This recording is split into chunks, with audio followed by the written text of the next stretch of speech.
Hey folks, welcome back. So basically, after the yesterday's aftermath that happened with yield nodes, a lot of people have a lot of questions, and apparently there is supposed to be an AMA kind of situation on YouTube, where Stephen or one of the managers, one of the responsible folks at yield nodes is going to have an quick AMA. And if you have been part of the Facebook group on yield nodes or about yield nodes, you probably are well aware of it. However, as of now, I'm also trying to understand what should be my next strategy with yield nodes, especially with right now I don't have any options as such with my money locked altogether. And a lot of people have a lot of questions. However, I just wanted to go over some of the unanswered questions from my side.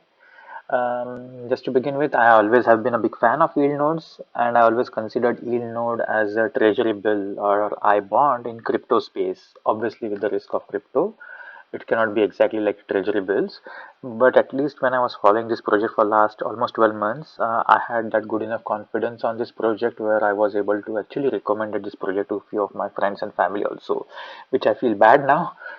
So I always considered the yield node as a treasury bills in crypto space. However, I still have some faith in the team, frankly speaking, because after yesterday's debacle, they have been trying to answer some questions as well as they are trying to address some of the questions by having an AMA, which is an open discussion. Because if you look at other rug pulls that had happened in last year when the nodes season of earlier this year and end of year last year, people used to just disappear overnight. However, they are still trying to answer some of the questions. So I hope we'll get more answers. However, we want to be careful because now I feel that they have lost the trust. Especially the team always claimed to be highly transparent, and transparency was the thing that attracted a lot of people to yield nodes. However, it seems like they have not been transparent with this transition because obviously nobody's going to make this kind of big transition overnight. It was cooking for some time. However, they opted to do it overnight, so transparency seems to be questionable now. As well as the same is goes with the audit what they had earlier this year, or rather summer of this year. So I'm not sure if all these details were discussed or divulged to the auditors, the 5 to 6 people auditors chosen across the globe. And it seems like many of the auditors, at least I follow some of the auditors on YouTube, they themselves claim that they were not aware of this thing happening with yield nodes, as well as this took them by surprise. So audit also, I'm not sure what and how it was been done, and basically how much the auditors were available or were aware of this situation. One of the things that was populated or addressed was the yield node team had almost 130% in liquidity in BTC. That was what we were being told, what was being claimed in terms of total deposit value. So whatever be the deposits which have been deposited by investors like myself or yourself was we had they had liquidity worth of 130% in BTC. So I'm not sure why they cannot still use that, because they claim that unless and until BTC really drops to like 8K or something, that is when things will be not good for yield nodes, but we are not there yet. So what happened to that liquidity in BTC, which was 130% of our deposits, as well as the SAP has been crashing for many days, rather many weeks. However, yesterday's crash was like 70% of its value, value. However, it was crashing. So, was this something anticipated by the Illinois team, or somebody knew this was coming and that's why SAP was crashing? I don't know, but that needs to be answered. One question goes to October. One another thing that bothers me was Illinois team was well aware of this thing coming up, then why were they trying to pull new money in into yield nodes by offering October promotion, as well as there was a SAP promotion for like 10% bonus for depositing money in SAP.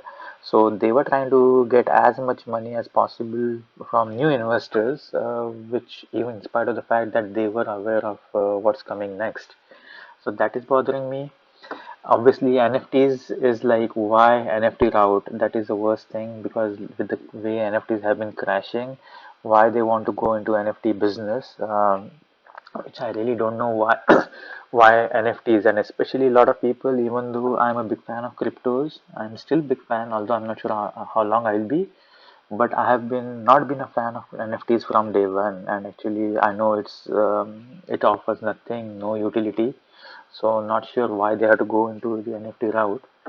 As well as there are some, I have serious concern about my liquidity uh, being locked up to Q2 or Q4 of 2023, because even though I was been compounding all of my proceeds for last 6 to 7 months, which actually I should not have done that, but even though I was compounding it, but at least I knew back of my mind that if the need be, I should be able to extract or withdraw all of my funds. And I know there was a 25% penalty, but still I was okay with that, because at least I was aware that I had that option.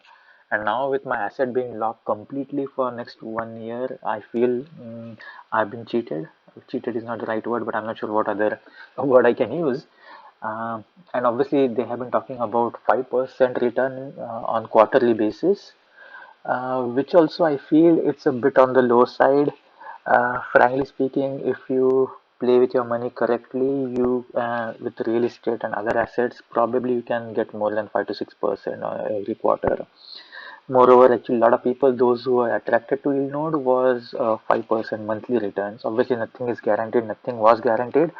However, yield node always claimed that if at all the returns are dropped below 5% for 3 consecutive months or something, they will let the liquidity open up the liquidity and people can withdraw. However, now my money or assets are locked till end of last year, next year, as well as with reduced returns. So not sure what is going on.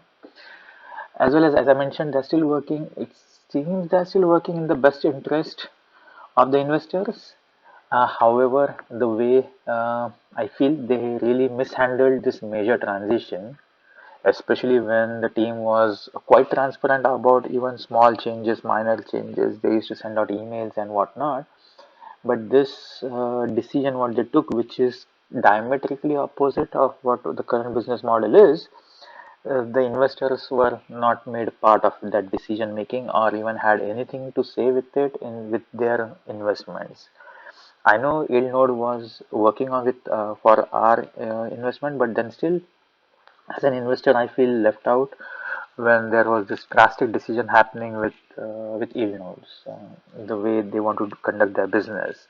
Although, like, this is not the first project I have lost. Lot of money, as I mentioned, like I lost money in Thor nodes, strong node, power nodes, and even stock market is not doing good.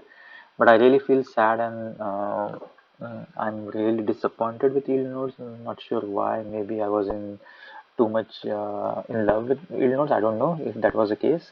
But as I said, like 4,000 euros is not a big deal for me. I lost it. I don't care. But then I'm a bit disappointed with yield nodes, how things are turning out for the project, which I consider to be a treasury bill in crypto space. Thanks for watching my video. Thank you.